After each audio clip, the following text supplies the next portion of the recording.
everyone, ready for a deep dive. Let's do it. Today we're tackling something I'm sure we've all felt at some point. Overwhelm. Yeah, that feeling of just being completely swamped. Exactly. So we're diving into the source, Mind Matters, to see what insights we can glean on this all too common feeling. And this source really digs deep. It's more than just like having a lot on your plate, you know?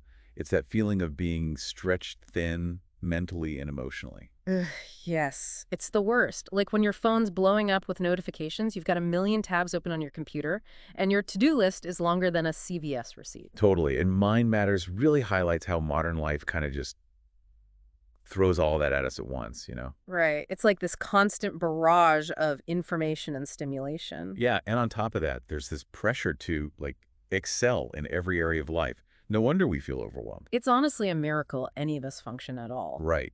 But the thing is, and this is something the source points out really well, it's not a personal failing, you know? It's a common experience. That's true. And the source also points out some of the major culprits that contribute to this feeling, like, let's be real, social media. Total breeding ground for overwhelm. Oh, absolutely. It's like a highlight reel of everyone else's supposedly perfect lives, 24/7. I know. How can you not compare yourself and end up feeling inadequate? Totally. And then there's the whole fear of missing out, the dreaded FOMO. Oh, yeah. FOMO is the worst. Always makes you feel like you should be doing more, seeing more, experiencing more. Right. And that can push us to take on way too much. Mind Matters also talks about how, that desire for perfection, it can really set us up for overwhelm too. Oh, 100%. Because, let's be honest, life rarely goes according to plan, and that can be really tough to swallow if you're a perfectionist. Absolutely. Okay, so we've covered a lot of what causes overwhelm, but the good news is this source also provides us with some strategies for dealing with it. One that stood out to me was the importance of setting boundaries. Yes. Saying no can be so hard, especially if you don't want to disappoint people or come off as unhelpful. I feel that. It's like this automatic yes reflex, even when you're already stretched thin. Exactly.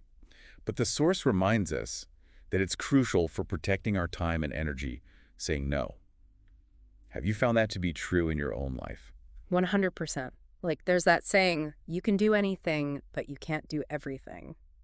And speaking of that, Mind Matters also delves into the importance of prioritizing. Right, because when you're feeling overwhelmed, it's easy to kind of spin your wheels and not know where to even start. Ugh, yeah, like decision paralysis on steroids. And the source actually offers a really practical tool for prioritizing the Eisenhower matrix. Oh, yeah, I've heard of that. It helps you differentiate between urgent and important tasks, right? Exactly. So you can focus your energy on the things that actually move the needle forward. You ever used it? You know, I actually haven't. But after reading more about it in Mind Matters, I'm convinced I need to give it a try. It just seems like such a simple yet effective way to manage your to-do list. Another thing that really resonated with me was the importance of mindfulness.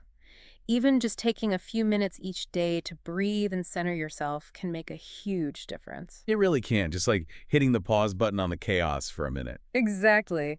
Have any of these techniques resonated with you? For me, I think what resonated the most was the emphasis on progress over perfection. It's so easy to get caught up in striving for this unattainable ideal, but that just breeds more overwhelm. It totally does. That really got me thinking, what if instead of just trying to manage overwhelm when it hits, we focused more on building systems and habits that make us more resilient to it in the first place? That's a really good point. Like proactively addressing the root causes rather than just reacting to the symptoms. Exactly. That's definitely something I'm going to be thinking more about. Me too. Well, I think that's about all the time we have for this deep dive into overwhelm. But I want to leave you all with one final thought.